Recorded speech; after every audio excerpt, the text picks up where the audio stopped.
கோயில் மாரியம்மன் கோயில் பிரச்சனை இருக்குது, அந்த மாமிச சமாச்சாரம் இருக்கிற கோயிலுக்கு மட்டும் வேற ஏதாவது பிரச்சனை சொல்லுங்கள்.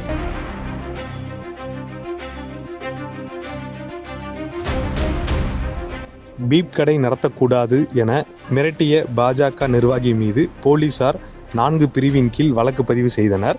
இதனை கண்டிக்கும் விதமாக ஊர் மக்கள் 500க்கும் மேற்பட்டோர் சாலை மறியலில் ஈடுபட்டதால் பெரும் பரபரப்பு ஏற்பட்டது. 2 பேர் வந்தாங்க சார். நான் இந்த கேட்டை பூட்டிட்டு மேலே போய் துவைச்சிட்டு இருந்தேனுங்க. துவைச்சிட்டு ஊட்டையும் பூட்டிட்டு எல்லாம் போய் பூட்டிட்டு துவைச்சிட்டு இருந்தேன். இந்த காம்பவுண்ட் எட்டி குதிச்சு சாவி அங்கே வச்சிருந்ததை எடுத்து ஊடு திறந்து கேட்டையும் திறந்து ஊடு திறந்து எல்லாம் நிறவிட்டு மேலே வந்தாங்க. மேலே வந்த பிறகு தான் எனக்கே தெரியுங்க சார். அவங்க வந்ததே எனக்கு தெரியும். அதுக்கு முன்னால் எனக்கு தெரியாது. ஊடு திறக்கல சரி துறமா அப்படின்னாங்க. நான் வந்து இதை பார்க்கும்போது சாவி இல்லை, அவங்க கையில் தான் இருந்துச்சுங்க. அவங்க கையில் சாவி வாங்கிட்டு அப்புறம் நான் திறந்துவிட்டு இதெல்லாம் போய் இந்த உள்ள கதவை உடைச்சாங்க.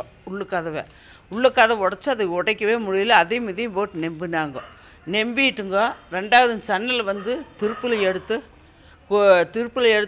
தட்டுன்னு தட்டி அதை ராக்கெல்லாம் உடச்சி போட்டாங்க. உடச்சி போட்டு நீ என்ன அறுவாடை பையன் பற்றி வச்சுக்கிற, நீ எப்படி 10 வச்சுக்கிற, நீ என்ன வாய் பேசுகிறேன்னு சொல்லி என்னை கேட்டாங்க.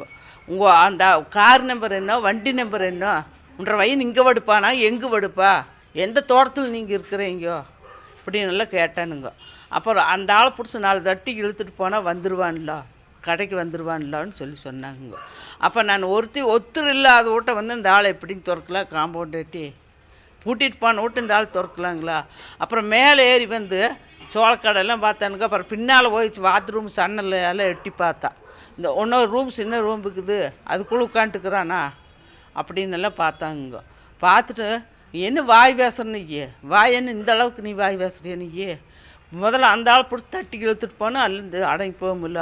முதல்ல 1 பையன் கொண்டு வந்து சேர்த்து நான் 2 பையன் கூட்டிகிட்டு வர அதுக்கு இது என்ன பண்ணுறேன்னு சொல்லி நான் கேட்டேனுங்க. நாளைக்கு நான் ஒருத்தி இருக்கும்போது இந்த ஆள் வந்து நான் வயசானவங்க நான் உட்காந்துக்கிறவளை வந்து கையை பிடிச்சிருத்தேன், எனக்கு என்ன ஆதரவு இருக்குதுங்க இங்கே சொல்லுங்கள் பார்க்கலாம். காம்பவுண்ட் எட்டி கூச்சி வந்து கேட்டு திறந்து வந்தவனுக்கு எனக்கு என்ன ஆம்பவுண்ட் இருக்குதுன்னு நீங்களே நினச்சி பாருங்க. சனம் இல்லை நாங்கள் எப்படி இங்கே இருக்குது. அதுக்கு பின்னாடி வந்தவன் என் பேர் சரசுங்க. அதுக்கு பின்னாடி வந்தவன் என்ன பண்ணிக்கிறாங்கன்னா இங்கே வெளியே நின்று பார்த்துட்டு போயிட்டாங்க. அப்புறம் கடைசியாக வந்து ஒரு 3 மணி பக்கம் 2 பேர் வந்து வீட்டை பார்த்துட்டு இல்லைன்ட்டு போயிட்டாங்க. போலீஸ்காரர் என்னன்னு தெரியல.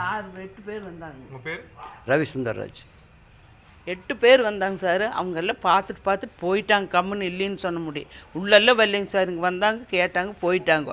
இவ 2 பேர் வந்தது இந்த வேலை செஞ்சாங்க சார். அதிகாரி என்ன சொன்னாங்க, அதெல்லாம் பார்த்துட்டு அதிகாரி என்ன சொன்னாங்க, அதுக்கு நாங்கள் எதுக்கு தகுந்த நடவடிக்கை எடுக்கிறோம், போலீஸா இல்லை வெளியாளாங்கிறது எல்லாம் பார்த்துட்டு நடவடிக்கை எடுக்கிறோன்னு சொல்லிட்டு போகிறாங்க சார். எந்த கேஸும் இல்லாமல் நாங்கள் அனுப்புகிறோம்.